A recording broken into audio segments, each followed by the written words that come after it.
to my YouTube channel. Sekarang saya sedang berada di Riva Grill Bar and Terrace di Wyndham Casablanca, Jakarta. Dan kita akan berbicara tentang Australian Angus Steaks. Untuk teman-teman yang baru join, jangan lupa untuk subscribe karena saya selalu membagikan banyak sekali video yang penuh dengan informasi penting. Semua pengetahuan yang harus kita tahu. Kembali lagi ke steaks. Pasti teman-teman pernah kan makan steak atau diajak ke restoran yang menyajikan steak, tapi masih pada bingung sebetulnya apa sih ini, ada beda-beda cuts, beda-beda macam saus, ada juga untuk side dishesnya, apa yang harus kita lakukan. Nah, di sini Chef Hengki akan menyajikan beberapa macam steaks dan akan saya jelaskan satu persatu tentang all the different cuts dan juga nanti sauce yang paling popular dan side dishes yang bisa kita pesan. Pasti sudah pada penasaran kan? Yang ngebingungin juga itu soal temperatur. Medium, medium rare. Pokoknya semuanya akan saya jelaskan. Ini info yang penting sekali. Jadi nanti kalau diajak makan ke restoran steaks atau restoran yang menyajikan steak, udah ahli apa yang harus dipesan. Wow, sudah ada 4 potongan steak yang sudah dimasak oleh Chef Hengki and they look absolutely amazing. Saya akan jelaskan satu persatu dari potongan steak ini. Jadi yang pertama yang ada di sebelah kanan saya, ini namanya picanha. Sebetulnya cut ini cut yang paling terkenal di Brazil atau negara Latin Amerika lainnya. Kalau di Amerika nama lainnya adalah sirloin cap, tapi kalau di UK biasanya dipanggil rump cap. Dia ada bagian lemak di atasnya. Tadi kan ada ya gambar yang dia masih mentahnya. Kalau sudah masak, ini lemak yang di atasnya masih ada di sini. Dan untuk dagingnya sebetulnya dia tidak terlalu banyak marbling, tapi tetap lembut and juicy. Dan rasanya it has so much flavor karena begitu dimasak, you know, all that fat yang ada di atas yang dibilang seperti cap, bagian topi di atasnya. All that fat itu jadi masuk ke dalam menjadi juice, so it comes out with all these flavors, is delicious. Cuman kalau misalnya kita salah masaknya, you have to be careful. Kalau kita salah masaknya, dia bisa jadi lebih keras. But this one looks absolutely perfect. Dan ini yang potongan kedua, ini namanya tenderloin atau nama lainnya filet, bisa juga dipanggil filet mignon, bisa juga dipanggil chateaubriand. Dia daging steak yang very lean dan teksturnya halus karena dia tuh dagingnya tuh udah lembut sekali, makanya potongannya lebih tebal dan dia bentuknya round seperti ini. And I have to be honest, sebetulnya kalau untuk saya steak saya lebih suka tenderloin karena dia lebih lean, dia nggak ada banyak lemaknya dan dia juga dagingnya itu very soft and very buttery. Dan di bagian luarnya biasanya nggak ada lemak ya. Jadi kalau kita pesan ya it comes out just like this. I love this one. Yang ketiga ini namanya OP ribs atau nama lainnya cowboy steaks atau côte de bœuf. Dia bentuknya thick and chunky. Dia lebih besar, kemudian ada tulangnya, lebih tebal juga. Dan kalau untuk cewek-cewek yang seukuran saya, biasanya kalau yang OP ribs ini untuk sharing. Jadi kita bisa dikonsumsi untuk 2 orang. I mean, unless you love steak so much, kalau untuk cowok-cowok mungkin untuk sendirian ya.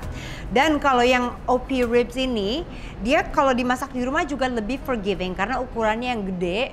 Jadi kita lebih mudah untuk mengkontrolnya. Bisa aja kita masak dan dia untuk dia jadi overcook, itu biasanya lebih slimmer chance daripada steak yang berikutnya ini. Nah, yang terakhir ini namanya sirloin. Bentuknya 4 persegi panjang. Biasanya di bagian luarnya itu ada lemaknya. Dan untuk potongan dagingnya, dia juga banyak marbling. Marbling itu artinya bagian marble dengan fatnya. Dia teksturnya masih halus, masih lembut. And it really has also a lot of flavor. A nice balance antara daging dan lemak. Tapi dia kalau dibilang untuk tekstur dagingnya, walaupun tetap nice and soft, cuman dia nggak bakal selembut tenderloin. Tenderloin has always been my favorite. By the way, semua potongan steak yang ada di depan saya ini berasal dari Australian Angus beef yang umurnya 18 bulan. Jadi karena sapinya masih muda, they're very nice and tender and juicy. Terus kita mau ngomongin soal price range atau harga. Nah, teman-teman bisa tebak nggak nih, kira-kira mana yang paling mahal? Ya? Oke.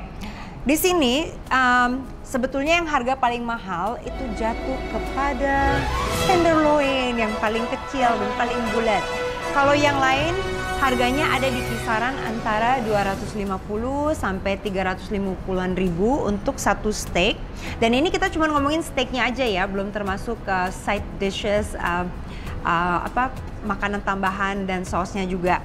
Sedangkan kalau yang tenderloin ini harganya di atas 450 ribu, antara 400 sampai 500 ribu, really depends ya. So itu tadi yang saya bilang, karena dia potongan yang paling lean, paling soft, paling lembut, that's why the price is the most expensive.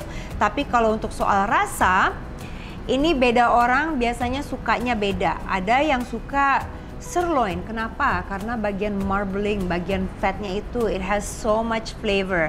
Kalau dimakan, you know what fat does? Fat itu menutupi nge-coat bagian di lidah kita. Jadi kalau disantap tuh makanan tuh jadi terasa lebih nikmat gitu. Jadi ada yang suka seperti itu. Ada juga yang suka ada OP ribs karena maybe the texture, the flavor. So it's really up to you. Teman-teman harus cobain dulu satu persatu sebelum ngedecide mana yang paling kita suka. Seperti yang saya bilang, tiap orang itu seleranya beda. Sekarang kita mau ngomongin soal temperatur. Ini penting sekali karena kalau kita makan di restoran steak yang proper, yang dagingnya juga kualitas daging yang proper untuk steak, sebetulnya ada banyak macam sekali jenisnya. Cuman selalu pasti ditanya temperatur apa yang kita mau untuk steak kita. Jadi ada macam-macam temperatur. Yang pertama, itu sangat tidak populer di Indonesia, hanya populer di Amerika, mungkin juga di Eropa, namanya black blue. Black blue itu kalau daging masih mentah, well dia cuman kayak di-sear sebentar sekali, luarnya itu cuma dimasak kayak zzz, biar dia ada warnanya di luar, dan tengahnya itu masih benar-benar mentah. Kalau di Amerika, people love it. Kalau di sini, I don't think people crazy about that so much. Terus ada juga rare. Rare itu juga artinya masih mentah, tapi kalau kita masak, apalagi kalau di rumah ya, saya biasanya punya temperatur untuk masak. Kalau chef-chef di restoran seperti ini, mereka udah tahu semua dari cuman dipegang sedikit steaknya, mereka sudah tahu itu kira-kira temperaturnya ada di mana. Sedangkan kalau kita di rumah, kita harus pakai termometer untuk ngetes temperatur. Nah, kalau untuk rare, biasanya temperaturnya antara 50 sampai 55 Celcius. Kemudian ada juga medium rare. Kalau saya, my personal favorite sebetulnya medium rare. Jadi dia nggak terlalu mentah sekali, tapi belum juga medium, masih di antara. Suhunya itu sekitar 55 sampai 60 derajat Celcius. Dan yang paling popular, yang semua orang biasanya bisa nerima itu adalah yang medium. Kalau medium itu temperaturnya antara 60 sampai 65 derajat. Terus ada juga yang medium well. Nah, kalau di Indonesia nih mulai nih disuka nih. Kalau yang namanya medium well, itu orang udah mulai mau makan biasanya. Itu suhunya sekitar 65 sampai 70 Celcius dan well done. So many people here loves well done. Kalau well done itu biasanya 70 derajat ke atas.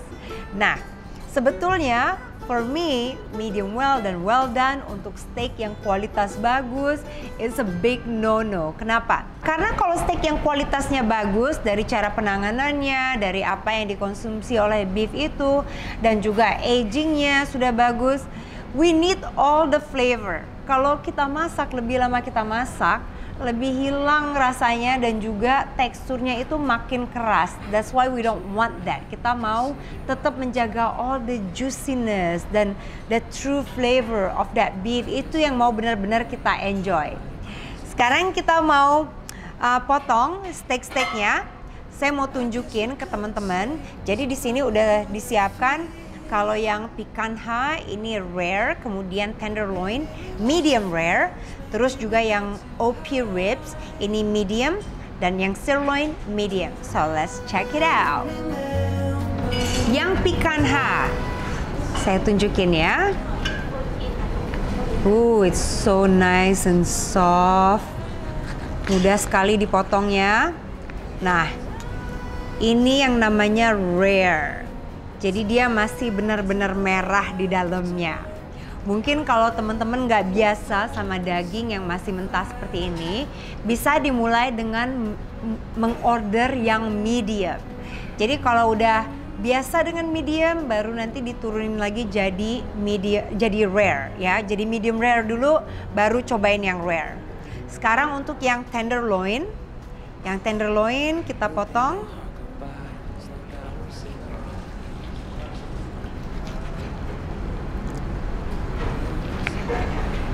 Kalau yang tenderloin, ini yang medium rare. Jadi dia lebih matang daripada yang picanha. Warnanya enggak semerah yang picanha. Ya. Baru yang OP ribs. Ini medium.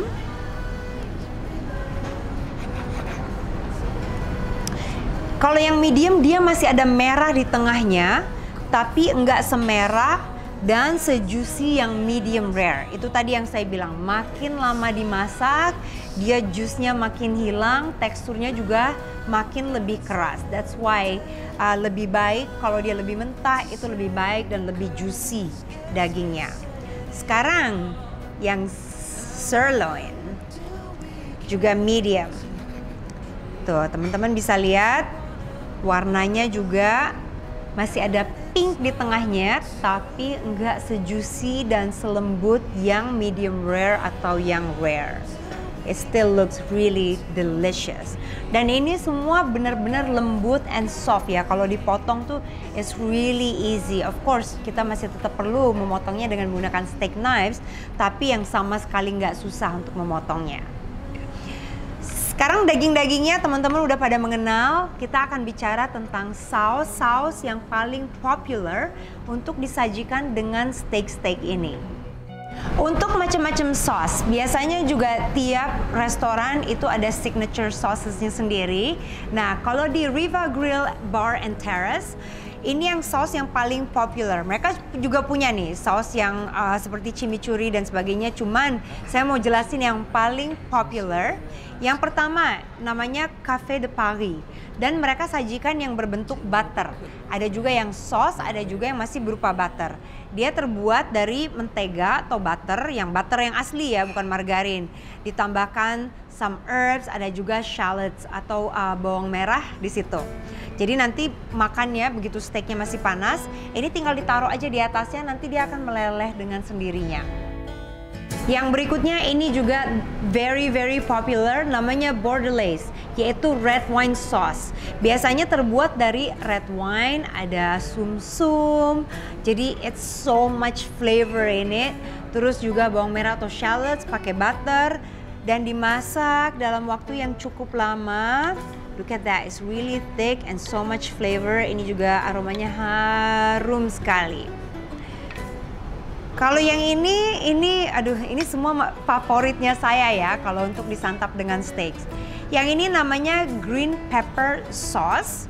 Dia terbuat dari green peppercorn sauce.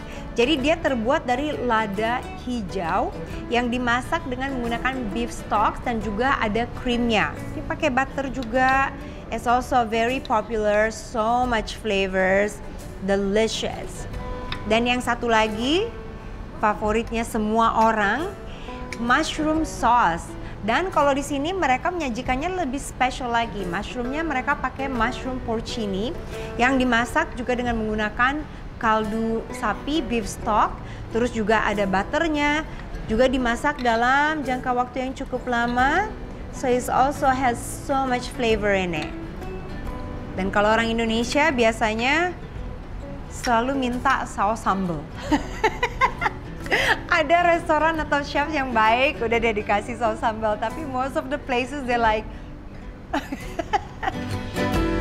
Side side dishes. Ini untuk hidangan pendamping, penting sekali ya. Karena kalau kita order steak sebagai protein, terus ada juga sausnya. Dan untuk bikin yang satu piring yang balance, itu biasanya ada karbohidratnya juga, terus ada sayurnya. Ada juga orang yang suka double carbohydrates, ada juga yang double sayur. It's up to you. Tapi kalau biasanya untuk steak, selalu dipadukan dengan yang namanya kentang-kentangan. Nah, kalau di sini di Riva Grill Bar and Terrace, mereka punya bermacam-macam jenis kentang-kentangan. Ini ada beberapanya saja. Yang ada di kiri saya namanya potato Anna. Jadi dia kentang yang diiris tipis-tipis, kemudian di layer, disusun, dan dimasak. And be careful, this is really hot. Ini tadi masuk oven, jadi jangan dipegang ya. Terus ada juga potato muslin atau nama lainnya mashed potatoes, kentang yang dihancurkan. Ini benar-benar so popular. Kalau kita order steak, sebagian besar orang pesennya either this type of potatoes atau juga French fries. Kalau di sini French friesnya bukan French fries biasa, tapi ditambahkan juga black truffles, so it's really nice and fragrant dan rasanya juga lebih nendang. Terus selain karbohidrat, oh by the way, ada juga tempat yang menyajikan karbohidrat seperti mac and cheese or other types of carbs. Cuman memang yang paling popular dan paling banyak dipadukan dengan steaks itu biasanya kentang-kentangan. Terus sayur-sayuran juga. Sayur-sayuran banyak sekali jenisnya. Kalau di US, they love to serve yang namanya spinach, bayam, corn, jagung, macam-macam. Nah, kalau di sini I love these types of vegetables karena they're really fresh dan juga dimasaknya itu nggak ribet, simple. So it still really shows the bentuk dari vegetablesnya bagaimana. Ada asparagus, disajikannya di atas Himalayan pink salt. How fancy is that? Terus ada juga jamur, snow peas, wortel, carrots, and tomatoes. Jadi ini sebetulnya sudah satu meal yang complete and it's perfect kalau kita sharing. Nah, kalau kita order steak, cara makannya biasanya kalau untuk side dishes itu selalu kita order sharing. Jadi untuk teman-teman yang ada di meja, pacar kita, suami kita, teman kita, biasanya kita yang okay, should we order this? Karena biasanya selalu untuk sharing bersama-sama. Sedangkan kalau untuk steaknya tergantung dari ukurannya. Seperti yang saya bilang, seperti yang OP ribs atau juga kalau yang American style namanya T-bones, porterhouse, itu juga untuk sharing. Biasanya ditaruh di tengah seperti ini. Untuk sauce juga kadang ada yang untuk sharing, ada juga yang tiap individual. Jadi kalau untuk makannya, I will show you. Untuk menyantapnya, biasanya kalau kita order steak yang individual size, itu kan sudah ditaruh di piring. Nah, saya yang bilang tadi, kalau untuk yang side dishes, itu biasanya untuk sharing. So, no problem, apapun yang kita order, atau teman-teman kita order, atau ayang-ayang order. Tinggal kita ambil apa yang kita mau, seperti ini. I want a little bit of the potato muslin. Tinggal kita taruh di piring kita. Atau kalau mau French fries juga bisa. And choose your sauce.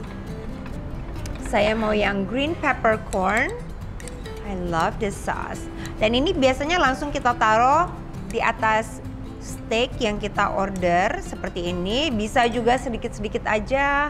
Atau kalau nggak order sauce juga bisa. Seharusnya all the beef that's served itu sudah banyak flavor di sana. Kalau mau tinggal ditambahin black pepper and salt, but even then harusnya steak yang diorder itu udah cukup asin ya. Terus kita ambil juga sayuran or other side dishes that you like. Oops. Tinggal kita taruh di piring kita, asparagus here. And that's it. Tinggal kita enjoy sambil ngobrol, sambil hahaha. Dan steak ini juga biasanya enak sekali dipadukan dengan red wine. Untuk rekomendasi red wine-nya bisa ditanyakan ke sommelier at the restaurants atau juga ke server. Biasanya mereka tahu apa yang cocok dengan apa. No worries untuk teman-teman yang tidak minum red wine, you don't have to, bisa juga pakai air putih, tapi rasanya nggak bakal seenak dan sekompleks kalau kita pakai red wine. Terus tinggal dipotong, kasih sausnya sedikit, and enjoy. Tenderloin. I love it.